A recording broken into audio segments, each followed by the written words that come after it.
Igitondo cyiza nshuti bene data mudukurikirana ku Mukiranutsi TV, amahoro y'Imana abane namwe mwese.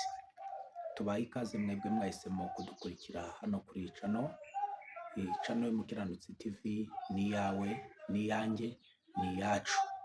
Ni byiza ko ugira ibyo uyungukira kuko abahinduriye benshi ku gukiranuka bazaka nk'inyenyeri. Turasuhuza abadukurikirana bari hirya no hino mu mpera z'isi.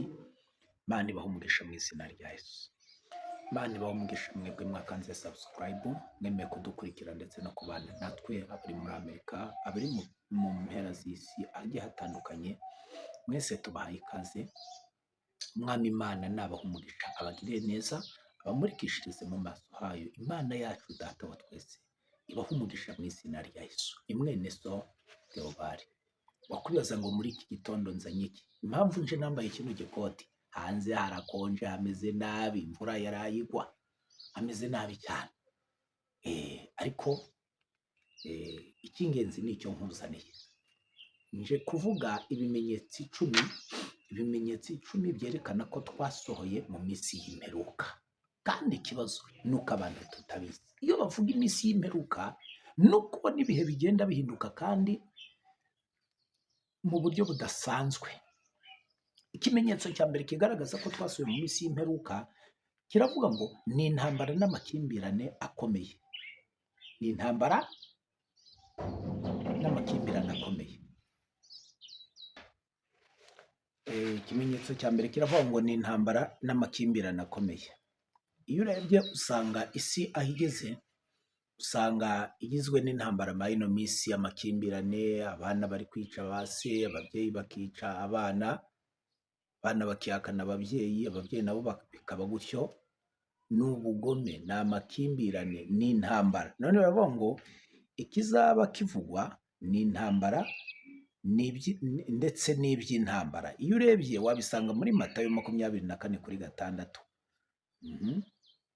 None ugasanga birabyara amakimbirane hagati y'amahanga n'ubwoko butandukanye. Kuvuga ngo isi aho igeze ni ibihe by'intambara.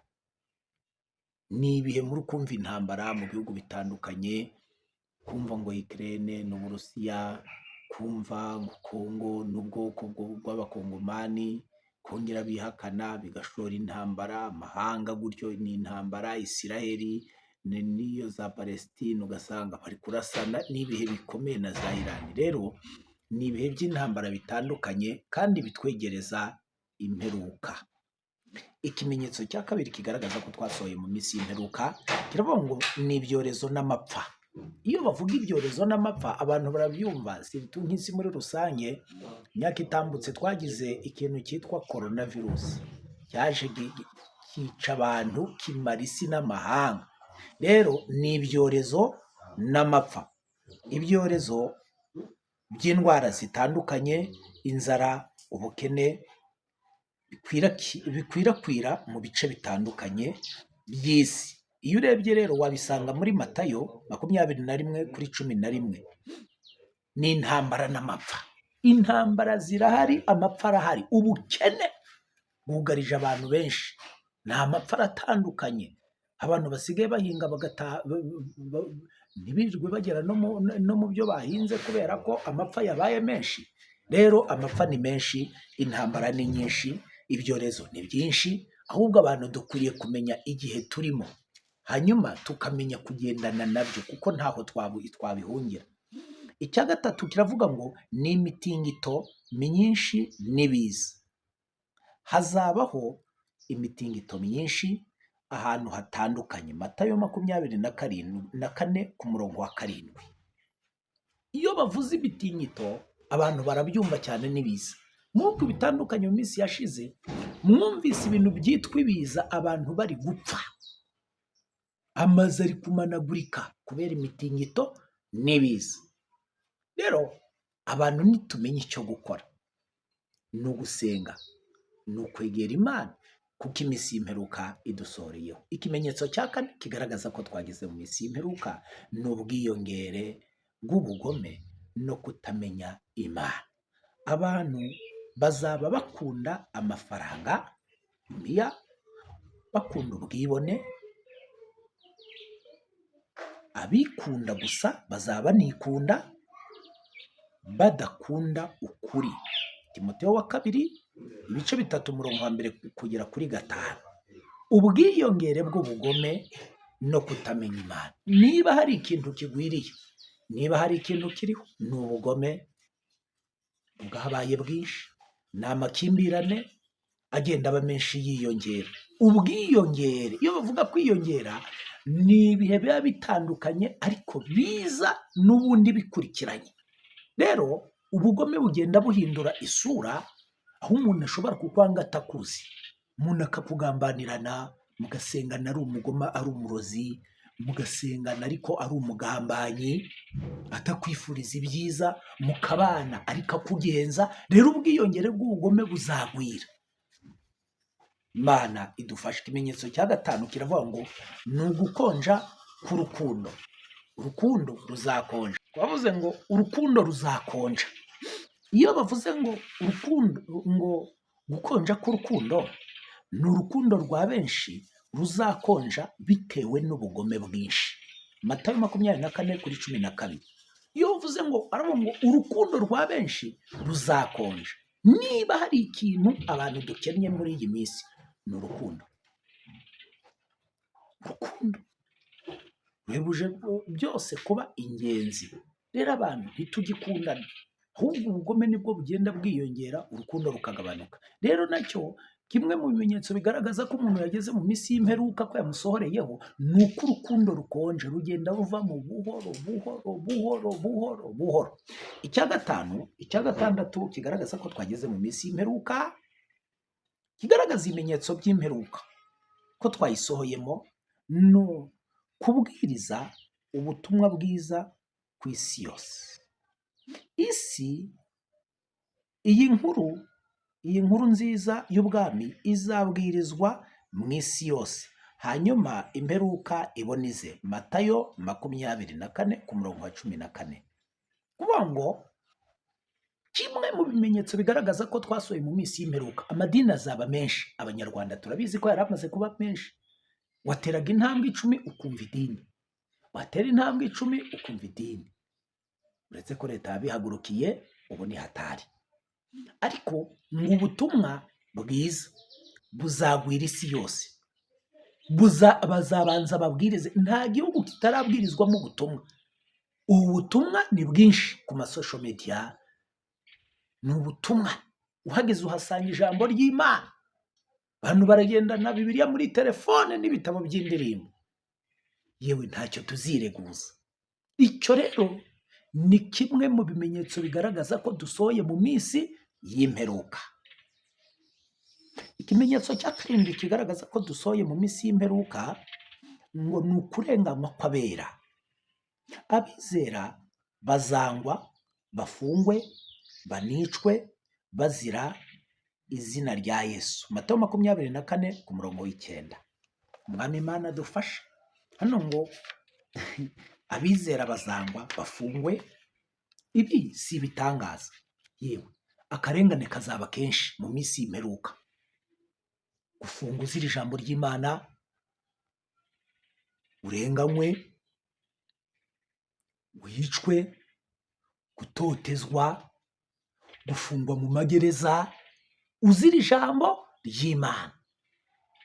Icyo nacyo ni ikimenyetso kigaragaza ko tugeze mu minsi y'imperuka. Icya 8 kiravuga ngo abahanuzi b'ibinyoma n'ubuyobe. Abantu benshi bazahaguruka biyita abahanuzi, bakayobya benshi. Matayo 24:11-24. Ubwiyongere bw'abahanuzi nacyo ni ikimenyetso kigaragaza ko twasohoye mu minsi y'imperuka. Ibyo turabizi, birahari. Ca hirya ngo hano hari umuhanuzi, ca hariya ukumva ngo ni umuhanuzi, abaturagura abantu hasi, ababuha abantu, abatera abantu amajido, abasiga abantu amavuta. Ibintu byariyongereye, yewe abakora deliverance n'ibindi. Ariko ibyo ni ibimenyetso bigaragaza ko dusohoye mu minsi y'imperuka, nuko n'abahanuzi bazaba benshi, bakiyongera, ariko cyane akaba ari ab'ibinyoma. umwami adufashe. Ikimenyetso cya cyenda kigaragaza ko dusohoye mu minsi y'imperuka kiravuga ngo ikoranabuhanga n'ubumenyi biziyongera cyane, ubumenyi buzagwira. Daniyeli 12:4. Ibintu by'ubu bigenda byihuta mu ikoranabuhanga, itumanaho n'ingendo. Ikintu cyitwa ubumenyi buzagwira, ubwenge buzagwira, ikoranabuhanga rizaba ryinshi muri iyo minsi y'imperuka, kandi niko kuri pe. Ibintu byose ni ku ikoranabuhanga. Hano mu Rwanda iwacu nta cyemezo cyangwa se icyangombwa muri leta wabona utagiye ku irembo. Iryo ni ikoranabuhanga. Bagabanyije gusiragira kw'abantu, iryo ni ikoranabuhanga. Indangamuntu mwumvise ko haje digital ID,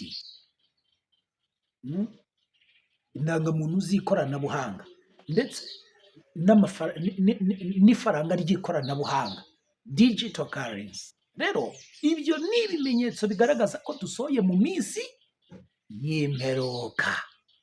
Yesu adufashe kandi atugire neza.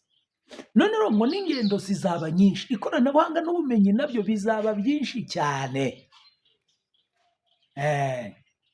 Abantu bazagwiza ubumenyi ariko budashamikiye ku ijambo ry'Imana. Ikimenyetso cya 10 kiravuga ngo n'ibimenyetso mu kirere n'isi. Ijuru rizerekana ibimenyetso by'imperuka bikomeye, nk'ukwezi guhinduka amaraso, izuba rizima, inyenyeri zigwa. Ibyahishuwe 6:12 kugera kuri 13. Yewe ubu koko hari utarabibonye inyenyeri ko zizagwa, ukwezi kugahinduka amaraso? Hari utarabibonye? Rero ibi ni ibimenyetso bigenda bitwegereza iminsi y'imperuka. Bibiliya iravuga ngo uhagaze yirinde atagwa. Reka nkubwire mwene data wodukurikiranye, birashoboka ko ibi mvuze ari bito, hari n'ibindi nawe uzi. Ubusambanyi buzaba bwinshi, ubugome bube bwinshi, abantu bazakunda imbiya cyane aho kugira ngo dukunde Imana.